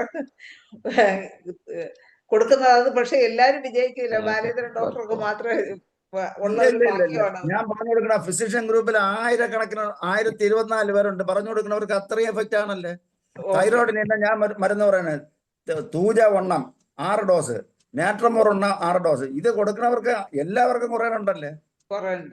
ഞാൻ വേറെ ഒന്നും നോക്കാറ്. ഇത് ഈ 2 മരുന്ന് മാത്രമേ ഉപയോഗിക്കാറുള്ളൂ. എല്ലാം കുറയാനുണ്ട്. അതും റെക്കാർഡിക്കലായിട്ട് 157 വിത്തിൻ 2 months 5.4 ആയി.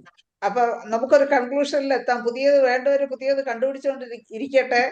ബാലേന്ദ്രൻ ഡോക്ടർക്ക് ഉള്ളത് കൊണ്ട് സാറ്റിസ്ഫൈഡ് ആണെങ്കിൽ ഡോക്ടർക്ക് അതുകൊണ്ട് റിസൾട്ട് ഉണ്ടാക്കാം. എന്തായാലും അങ്ങനെ തന്നെ പോട്ടെ. അപ്പൊ ഇനി ഡോക്ടർ പറഞ്ഞ തെറ്റാണെന്നും പറഞ്ഞോണ്ടില്ല. തെറ്റൊന്നുമില്ല അദ്ദേഹം പറയുന്നത്. അദ്ദേഹത്തിന് അനുഭവത്തില്ല. അത് തന്നെ ബാലേന്ദ്രൻ ഡോക്ടർക്ക് ഉള്ളത് കൊണ്ട് ഞാൻ പറയല്ലേ, ഞാൻ പലപ്പോഴും പറയാനുണ്ട്, കൽക്കരിയേക്കാൾ 30 കൊടുത്താൽ ക്യാൻസർ പെയിൻ മാറുന്നു. എന്റെ അനുഭവം അതാണ്. ഞാൻ പറഞ്ഞു കൊടുക്കുന്നത് അത് തന്നെയാണ്. ബാലേന്ദ്രൻ ഡോക്ടർക്ക് മറ്റൊരു അനുഭവമായിരിക്കും. നമുക്ക് ഇനി ചർച്ചയില് സമയം കുറവാണ്. ബാലേന്ദ്രൻ ഡോക്ടർ ഇനിയും ക്ലാസ്സുമായിട്ട് വരണമെന്നുള്ള അഭിപ്രായമുണ്ട്, റിക്വസ്റ്റ് ഉണ്ട്. അയ്യോ, തീർച്ചയായിട്ടും വിളിക്കും. ഇനി അടുത്ത ഡോക്ടർ സുനിലാണ്. സുനിൽ ഡോക്ടറെ ചുരുക്കി സംസാരിച്ചോളൂ, നമ്മളെ സമയം കഴിയാറായി. ഇനി സലീം കുമാർ ഡോക്ടർ കൂടെ ഉണ്ട്. Hello sir, good evening. സാറിന്റെ ക്ലാസ് വളരെ നന്നായിരുന്നു. പുതിയ കുറെ കാര്യങ്ങൾ മനസ്സിലാക്കാൻ പറ്റി. എനിക്ക് ചോദിക്കാനുള്ളത്, പിന്നെ ഇപ്പോ ഈ മെറ്റാസ്റ്റാസിസ് ഉണ്ടാവുന്ന ക്യാൻസർ ഉണ്ടല്ലോ, multi organ metastasis, distant metastasis ഒക്കെ വരുന്ന കേസിൽ പിന്നെ നമ്മുടെ മാനേജ്മെന്റ് എങ്ങനെയായിരിക്കും? അപ്പൊ നമ്മളിപ്പോ ആ സമയത്ത് കൂടുതൽ സിഫിലിറ്റിക് പ്രിഡോമിനന്റ് ആയിരിക്കുമല്ലോ. അപ്പോ ആ സമയത്ത് നമ്മൾ ഒരു സിഫിലിറ്റിക് മെഡിസിൻ വെച്ചിട്ട് സ്റ്റാർട്ട് ചെയ്യുകയാണോ ചെയ്യുന്നത്, അതോ എങ്ങനെയാണ്? ഒരേ സമയത്ത് മൾട്ടിപ്പിൾ മെഡിസിൻസ് ആണോ ചെയ്യുന്നത്? കാരണം എന്ന് വെച്ച് കഴിഞ്ഞാൽ ആ സമയത്ത് ഒരുപാട് മൾട്ടിപ്പിൾ ഓർഗൻസിനെ അഫക്ട് ചെയ്യുന്നതുകൊണ്ട് അതിന്റെ ഒക്കെ സിംറ്റംസ് പേഷ്യൻസിൽ ഉണ്ടാവും. അപ്പൊ നമ്മൾ അതിന്റെ ആ മാനേജ്മെന്റ് എങ്ങനെയായിരിക്കും എന്നുള്ളതാണ് പിന്നെ ഒരു ചോദ്യം. രണ്ടാമത്, ഇപ്പൊ സാറ് ഈ പറഞ്ഞ ഓരോന്നിലും ഇപ്പോ ലോക്കൽ സ്പ്രെഡ് ആണെങ്കിൽ സോറിക് മയാസം ഇൻക്രീസ്ഡ് ആയിരിക്കും. പിന്നെ ഡിസ്റ്റൻസ് മെറ്റാസ്റ്റാസിസ് വരുന്ന സമയത്ത് 3 മയാസം ഇൻവോൾവ് ആയിരിക്കും. ഇങ്ങനെയുള്ള ഈ സ്റ്റഡീസ് ഒക്കെ നമ്മൾ എവിടെയെങ്കിലും ചെയ്തിട്ടുണ്ടോ, അതോ ജസ്റ്റ് ഒരു സാറിന്റെ ഒരു ഇൻഫറൻസ് ആണോ? എങ്ങനെയാണ് ഈ സ്റ്റഡീസ് സാറ് പറയുന്നത് എന്നുള്ളതൊന്ന് പറഞ്ഞാൽ കൊള്ളായിരുന്നു. ഡോക്ടറെ ഫസ്റ്റ് പറയേണ്ടത് ഈ സ്പ്രെഡിനെ കുറിച്ചാണ്. മയാസത്തിന്റെ ക്യാൻസറിൽ പിന്നെ ഞാൻ സാധാരണ ചെയ്യുന്നത് എനിക്ക് ഏറ്റവും കൂടുതൽ ഞാനിപ്പം കോൺസെൻട്രേറ്റ് ചെയ്യുന്നത് ക്യാൻസർ ട്രീറ്റ്മെന്റ് തന്നെയാണ്. എനിക്ക് ഇഷ്ടംപോലെ പേഷ്യൻസും ഉണ്ട്. ഞാൻ അവരുടെ കൊടുത്തു പരിചയിച്ചതാണ്, അല്ലാതെ പിന്നെ വെറുതെ സ്പെക്കുലേഷൻ അല്ലെങ്കിൽ ഒരു ഹൈപ്പോത്തിസിസ് ഒന്നുമല്ല. ഞാൻ ചെയ്യുന്നത് എന്താന്ന് പറഞ്ഞു കഴിഞ്ഞാൽ ലാസ്റ്റ് കേസിലാവുമ്പോഴത്തേക്ക് ഭയങ്കരമായിട്ട് 3 മയാസംസും ഉള്ളത് കൊണ്ടാണല്ലോ ഈ ക്യാൻസർ സ്റ്റേറ്റ് വരുന്നത്. ആദ്യത്തെ സ്റ്റാർട്ട് ചെയ്യേണ്ടുന്നത് ഈ ഞാൻ ഡിഫറൻസ് പറഞ്ഞല്ലോ ഒന്ന് സ്റ്റാർട്ടിങ് ഫ്രം മെറ്റീരിയലിസം ടു ഡൈനാമിസത്തിലേക്ക് പോകുന്നു. രണ്ടാമത്തെ variety all of A sudden പിന്നെ ലൈഫിസത്തിൽ തുടങ്ങി ഡൈനാമിസത്തിൽ വന്ന് പിന്നെ മെറ്റീരിയലിസത്തിൽ വന്ന് മാനിഫെസ്റ്റ് ചെയ്യുന്നത്. അത് എക്സാമ്പിൾസ് ഞാൻ പറഞ്ഞു. ആർട്ടിഫിഷ്യൽ ഡെഞ്ചർ ഉള്ളതും ഇപ്പുറത്ത് പറഞ്ഞത് മെന്റൽ ഇമോഷണൽ ട്രോമ ഉണ്ടായിട്ട് വരുന്ന ക്യാൻസർ എന്ന് പറയുന്നത്. ഇമോഷണൽ ട്രോമ ഉണ്ടായിട്ട് വരുന്ന ക്യാൻസർ ആണ് ഈ start with highest potency of syphilinum repeated dose, following you give antipsychotic, following you give sorry, again you repeat in the same manner. പിന്നെ ഇതിനിടയ്ക്ക് വരുന്ന ചെറിയ ചെറിയ അസ്വസ്ഥതകൾ, സിംറ്റംസ്, ഇപ്പം ബ്ലീഡിങ് അങ്ങനെയൊക്കെ വരുവാണെങ്കിൽ യു ടേക്ക് കോമൺ എന്താണ് ഡ്രഗ്സ് കൊടുക്കുക, ലോ പൊട്ടൻസീസ് കൊടുക്കുക. ഞാൻ ടിഞ്ചേഴ്സ് ഒന്നും ഉപയോഗിക്കാറേ ഇല്ല. Because in my opinion tinctures is not homeopathic action. Homeopathic action not homeopathic അല്ല, ഹോമിയോപ്പതിക് ഡൈനാമിക് ആക്ഷൻ ഇല്ലാത്തതാണ് ടീച്ചേഴ്സ്. അങ്ങനെയാണെങ്കിൽ ഞാനൊരു ക്വസ്റ്റ്യൻ കൂടെ ചോദിച്ചിട്ട് നിർത്താം. അങ്ങനെയാണെങ്കിൽ നമ്മൾ ഡെയിലി, ഞാൻ കഴിഞ്ഞ ക്ലാസ്സിലും പറഞ്ഞാണ്, ഡെയിലി നമ്മൾ പിന്നെ ചോറ് കഴിക്കുന്നുണ്ട് അല്ലെങ്കിൽ കഞ്ഞിവെള്ളം കുടിക്കുന്നുണ്ട്. ചോറിൽ കൂടെ ഒരു ഡ്രോപ്പ് എങ്കിലും കഞ്ഞിവെള്ളത്തിന്റെ അംശം പോയി കാണും. പക്ഷേ every day you are taking rice along with rice water comes. Why it is not getting proved in the body? ഇപ്പൊ ടിഞ്ചറാണ് പ്രൂവ് ചെയ്യാൻ നമ്മൾ ഡെപ്യൂട്ടഡ് ഡോസ് കൊടുത്ത് ചെയ്യുന്നതെങ്കിൽ why kanji water is not proving our body? അത് നിങ്ങൾ ആലോചിച്ചാൽ മതി, അപ്പോഴത് മനസ്സിലാവും എന്തായാലും. ഓക്കെ, സുനിൽ കുമാർ ഡോക്ടറുടെ ക്വസ്റ്റ്യന്റെ ആൻസർ എല്ലാം ഒരുവിധം ആയി കാണുമെന്ന് വിചാരിക്കുന്നു. അപ്പോൾ സാറിന്റെ എക്സ്പീരിയൻസിൽ നിന്നാണ് സാർ ഇതെല്ലാം പറഞ്ഞതെന്ന് ഉള്ള കാര്യമെങ്കിലും അത് പ്രധാനമായിട്ടും ബോധ്യമായി കാണുമെന്ന് വിചാരിക്കും. ഓക്കെ, അടുത്തത് സലികുമാർ ഡോക്ടറാണ്. ഡോക്ടറെ അൺമ്യൂട്ട് ചെയ്ത് സംസാരിച്ചു. ഡോക്ടറെ നമസ്കാരം. ഉണ്ടാവും എന്ന് വിചാരിക്കുന്നു. നമസ്കാരം. ഇപ്പൊ ഡോക്ടർ പറഞ്ഞു, ഇപ്പൊ ഒരു ലേഡിയുടെ ബ്രസ്റ്റില് വേറെ എന്തെങ്കിലും ഒരു ചെക്കപ്പ് ചെയ്തപ്പോഴേക്കും അവർക്ക് അവിടെ ഒരു ട്യൂമർ ഉണ്ടെന്ന് കാണുന്നു. പക്ഷെ ഒരു തരത്തിലും നമ്മൾ പാൽപ്പേറ്റ് ചെയ്താലൊന്നും കിട്ടുന്നില്ല എങ്കിൽ അതിനെ സോറിക്കായിട്ട് എടുക്കണമെന്നാണോ പറഞ്ഞത്? അങ്ങനെ പറഞ്ഞല്ലോ. അവര് പാൽപ്പേറ്റ് ചെയ്യുമ്പോഴോ നമ്മൾ പാൽപ്പേറ്റ് ചെയ്യുമ്പോഴോ ട്യൂമർ ഫീൽ ചെയ്യുന്നുണ്ടെങ്കിൽ ഇല്ല. അല്ല, ഇനിയിപ്പോ ബ്രസ്റ്റിന്റെ കാര്യത്തിൽ ഓക്കെ, അതിനകത്തല്ലേ ഇപ്പൊ ഇന്ത്യയാണ് ഒരു വയറ്റിലൊരു അൾസർ ഉണ്ട്. അപ്പൊ യാതൊരുവിധ സിംറ്റംസ് പുറമേ ഇല്ല എങ്കിൽ നമ്മൾ ഇത് ചെയ്യുമ്പോൾ മാത്രം അത് സോറിക് ലെവലിൽ എടുത്താൽ മതിയോ? സോറിക് ലെവലില്ല. ഓക്കെ, അതാണ്. പിന്നെ ഇപ്പൊ സാറ് ഇപ്പൊ ഇതിന്റെ കാര്യം പറഞ്ഞു, ഈ ബർത്ത് അനോമലി ആയിട്ട് ഈ മംഗോളിസം.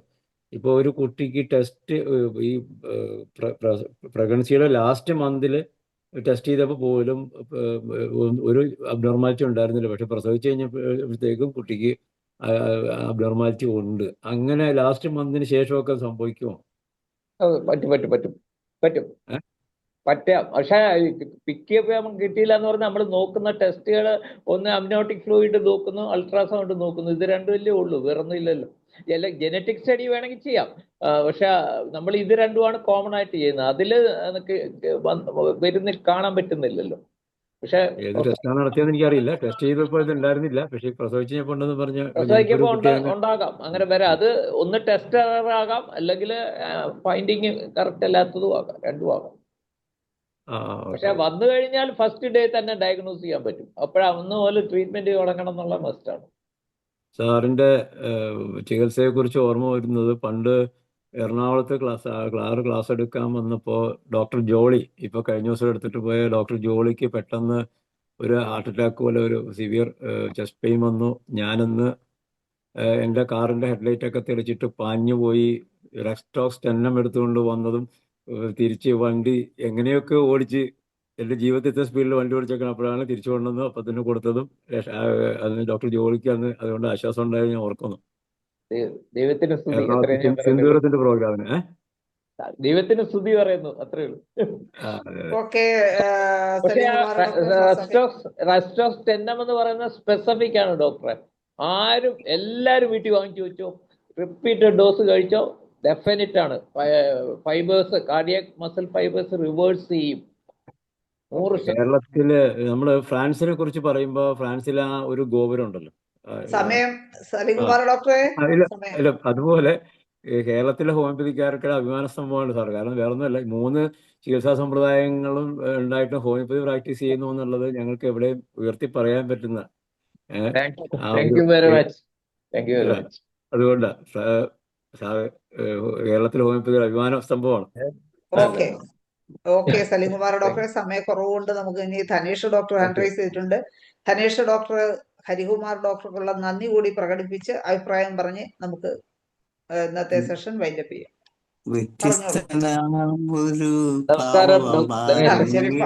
സത്യത്തിലാരും തിരിച്ചറിഞ്ഞീട് ഇല്ല ഞാൻ. ഇത് തന്നെയാണ് വ്യാസത്തിന്റെ ഒരു പ്രത്യേകത. ആ അവതരണം തന്നെയാണ് ഇവിടെ വ്യത്യസ്തമായിട്ട് വന്ന് ഈ വേദിയിൽ ഡോക്ടർ സമ്മാനിച്ചത്. അപ്പം എന്നോട് പറഞ്ഞിരുന്നു ഇന്ന് കുറച്ച് സമയം നമ്മൾ ഇതിനു വേണ്ടി മാറ്റിവെക്കുകയാണ്.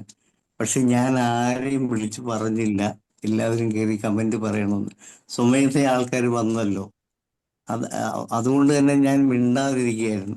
അപ്പൊ എന്ത് പറയണം എന്ന് ആലോചിച്ചിരിക്കുമ്പോഴാണ് ഡോക്ടർ തന്നെ എന്നെ കൊണ്ട് സംസാരിക്കാൻ ബാധ്യസ്ഥനാക്കിയത്. അപ്പൊ ഈ ടിഞ്ചേഴ്സിന്റെ കാര്യം പറഞ്ഞപ്പോൾ ടിഞ്ചേഴ്സ് പ്രവർത്തനം ഹോമിയോപ്പതിക് രീതിയിലല്ല എന്ന് പറഞ്ഞുകൊണ്ട് ഞാൻ അതിന്റെ ചർച്ചയ്ക്ക് അത് വലിയ വിഷയമാണ്. എന്നാൽ പോലും അതിൽ കഞ്ഞിവെള്ളം ഉദാഹരണമാക്കിയത് കൊണ്ടാണ് എനിക്കത് പറയേണ്ടി വന്നത്. അതായത് നമ്മളുടെ ടിഞ്ചർ, ഇപ്പൊ കഞ്ഞിവെള്ളം ടിഞ്ചർ ഉണ്ടാക്കുകയാണെങ്കിൽ കഞ്ഞിവെള്ളമല്ല ടിഞ്ചർ. കഞ്ഞിവെള്ളത്തിൽ നിന്ന് ഒരു ഭാഗം എടുത്ത് 10 ഭാഗം വെള്ളവും കൂടി ചേർത്ത് നമ്മൾ സക്കസ് ചെയ്ത് കഴിയുമ്പോഴാണ് അത് കഞ്ഞിവെള്ളം ടിഞ്ചറാകുന്നത്. അപ്പം ഒരിക്കലും ആ ടിഞ്ചറിന്റെ ലെവല് നമ്മൾ കാണുന്ന കഞ്ഞിവെള്ളമല്ല. അപ്പൊ അതാണ് ബേസിക്. നമ്മുടെ ഓരോ ടിഞ്ചേഴ്സും അങ്ങനെയാണ് ടിഞ്ചർ ആവുന്നത്. ഡയറക്റ്റ് ആയിട്ട് ഒരു സാധനവും നേരിട്ട് ടിഞ്ചർ അല്ല. അപ്പൊ അതുകൊണ്ട് തന്നെ അതാണ്. അപ്പൊ അത് ഹോമിയോപ്പതിക്കായി മാറുകയാണ്. ഹോമിയോപ്പതിക്ക് അല്ലാത്ത കഞ്ഞിവെള്ളം ഹോമിയോപ്പതിക്ക് ആകുന്നത് ഈ രീതിയിൽ നമ്മൾ അതിനെ ടിഞ്ചർ ആക്കുമ്പോഴാണ്. അതുകൊണ്ട് തന്നെയാണ് ഡോക്ടറെ ടിഞ്ചർ ആണോ എന്നുള്ളതല്ല, ഇറ്റ്സ് നോട്ട് ഗെറ്റിംഗ് പ്രൂവ്ഡ് എന്നുള്ളതാണ്. അതാണ് ഞാൻ അല്ല നമ്മുടെ അതുകൊണ്ട് തന്നെ അതിന്റെ പ്രൂവിങ് എന്ന് പറയുന്നത് അനുമാനം തന്നെ നടത്തണമെന്നില്ല. അപ്പൊ 1 മിനിറ്റ് കൊണ്ട് ഞാൻ പറയുകയാണ്. അപ്പൊ അത് ശരിക്ക് നമ്മൾ അത് എടുത്ത് ഈ മെഡിസിൻ ഇപ്പൊ ഉദാഹരണത്തിന് ആസ്പിഡോസമ ടിഞ്ചർ നമ്മൾ കൊടുക്കുമ്പം ഈ ഒത്തിരി പേര് ഈ നമ്മൾ സ്റ്റെറോയിഡ് വലിക്കുന്ന ഒത്തിരി ആൾക്കാർ ഇത് കൊണ്ട് തന്നെ അത് വേണ്ടാന്ന് പറഞ്ഞ് ഇതിലോട്ട് പോകുമ്പോഴത്തേക്ക് നല്ല റിലീഫ് വരുന്നത് പിന്നീട് അവർക്ക് അത് ഉപേക്ഷിക്കാൻ പറ്റുന്നുണ്ട്. അപ്പം അതിനർത്ഥം അത് ഹോമിയോപ്പതിക്കാണെന്ന് അത് വർക്ക് ചെയ്യുന്നുവെന്നാണ്. അപ്പൊ എന്തായാലും ഞാൻ നിർത്തുകയാണ്. അപ്പൊ ഇതൊന്ന് കമന്റ് പറഞ്ഞുകൊണ്ട് വളരെ നല്ല അതെ വളരെ നല്ല പ്രസന്റേഷനുമായിട്ട് ഈ വേദിയിലെത്തി. ഇന്ന് ഇത് തുടർച്ചയായി പോകുന്ന രീതിയിലോട്ട് കൊണ്ടുപോയ ഡോക്ടർ ഹരികുമാറിന് എല്ലാവിധ നന്ദിയും എല്ലാവരുടെ പേരിലും എൻ്റെ പേരിലും അതുപോലെ ഇവിടെ വന്നിരിക്കുന്ന എല്ലാവർക്കും പ്രത്യേകം നന്ദി പറയുകയും പിന്നെ മോഡറേറ്ററായ ഷൈല ഡോക്ടർക്ക് വീണ്ടും ഒരിക്കൽ കൂടി നന്ദി പറഞ്ഞുകൊണ്ട് ഞാൻ നിർത്തുന്നു. നന്ദി, നമസ്കാരം. ഇസ്മായിൽ സേഠ് സാറിനും ഷൈല ഡോക്ടർക്ക് ഇതിൽ പങ്കെടുത്ത എല്ലാവർക്കും ധനേഷിനും എല്ലാവർക്കും നന്ദി, നമസ്കാരം. ഓക്കെ, സന്തോഷം. ഹരികുമാർ ഡോക്ടറെ, നല്ല നല്ല ക്ലാസ്സുകൾ വരുമ്പോഴാണ് ചർച്ചകൾ ഇതുപോലെ പുരോഗമിക്കുന്നത്. ഇന്ന് നമുക്ക് സമയം കുറഞ്ഞുപോയി, അല്ലെങ്കിൽ ചർച്ച ഇനി വരുന്ന ക്ലാസ്സുകളിൽ കൂടുതൽ ചർച്ച ഉണ്ടാവും. എല്ലാവരും വരണം എന്നുള്ള പ്രതീക്ഷയോടുകൂടി ഇന്ന് ഈ ക്ലാസ്സിൽ ഉണ്ടായിരുന്ന എല്ലാവർക്കും ശുഭരാത്രി നേർന്നുകൊണ്ടും നന്ദി പറഞ്ഞുകൊണ്ടും നിർത്തുന്നു. നമസ്കാരം.